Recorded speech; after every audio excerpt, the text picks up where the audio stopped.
নমস্কার, কলকাতা টিভি ডিজিটালে আপনাদের স্বাগত। আমি আপনাদের সাথে রয়েছে অরিত্র।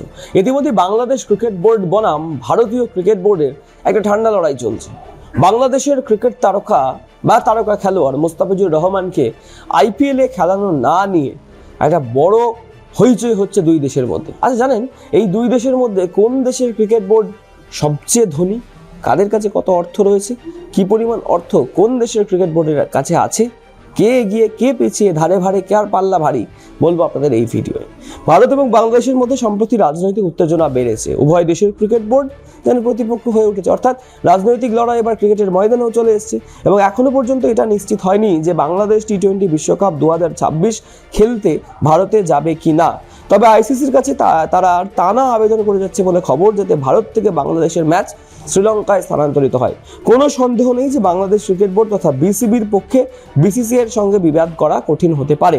এর সবচেয়ে বড় কারণ হলো বিশ্ব ক্রিকেটে বিসিসিআই এর প্রভাব সত্যি অনেকটা বড় প্রভাব রয়েছে। বাংলাদেশ টি-20 বিশ্বকাপ খেলতে ভারতে আসবে কিনা সেই প্রশ্নের উত্তর এখনো পাওয়া যায়নি, সমাধানও হয়নি। তার আগে ভারত ও বাংলাদেশের ক্রিকেট বোর্ডের মোট সম্পদের মধ্যে কতটা পার্থক্য রয়েছে? বিসিসিআই এর মোট সম্পদ। বিসিসিআই বিশ্বের সবচেয়ে ধনী ক্রিকেট বোর্ড। বিভিন্ন প্রতিবেদন অনুযায়ী ভারতীয় ক্রিকেট কন্ট্রোল বোর্ডের মোট সম্পদের পরিমাণ প্রায় 18,700 কোটি টাকা। কয়েক সপ্তাহ আগে একটি বিশেষ প্রতিবেদনে জানা যায় যে বিসিসিআই 2025-26 আর্থিক বছরে মোট 8,963 কোটি টাকা আয়ের সম্ভাবনা রয়েছে। বিসিসিআই আইসিসি থেকে রেভিনিউ শেয়ার পায়।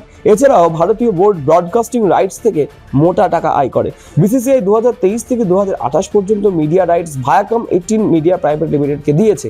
এই চুক্তি 5,963 কোটি টাকায় হয়েছিল। এছাড়াও বিভিন্ন স্পন্সরশিপ এবং আইপিএল থেকেও ভারতীয় বোর্ডের যথেষ্ট ভালো আয় রয়েছে। বিসিসিআই এর তুলনায় বিসিবি অর্থাৎ বাংলাদেশ ক্রিকেট বোর্ড অনেকটাই পিছিয়ে রয়েছে। কেন বলছি? বিভিন্ন প্রতিবেদন অনুযায়ী বাংলাদেশ ক্রিকেট বোর্ডের নেট ওয়ার্থ 458 কোটি টাকা। বিসিসিআই এর সঙ্গে এর তুলনা করলে বাংলাদেশের তুলনায় ভারতীয় ক্রিকেট বোর্ড প্রায় 41 গুণ ধনী।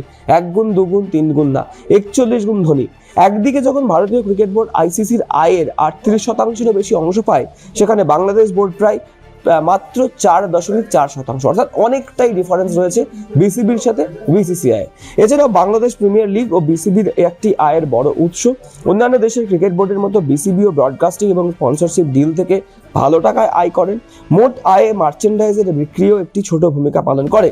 রিপোর্ট অনুযায়ী বাংলাদেশ ক্রিকেট বোর্ড গত আর্থিক বছরে প্রায় 350 থেকে 400 কোটি টাকার মধ্যে আয় করেছে, যা বিসিসিআই এর তুলনায় অনেকটাই কম। অর্থাৎ ধারে ভারে প্রত্যেকটা দিক থেকে, আর্থিক ইনকাম থেকে শুরু করে আইসিসি শেয়ার পাওয়া, ব্রডকাস্টিং রাইটস, প্রত্যেকটি দিকেই কিন্তু ভারতীয় ক্রিকেট কন্ট্রোল বোর্ড বা বিসিসিআই অনেকটা এগিয়ে রয়েছে বাংলাদেশ ক্রিকেট বোর্ড তথা বিসিবির থেকে।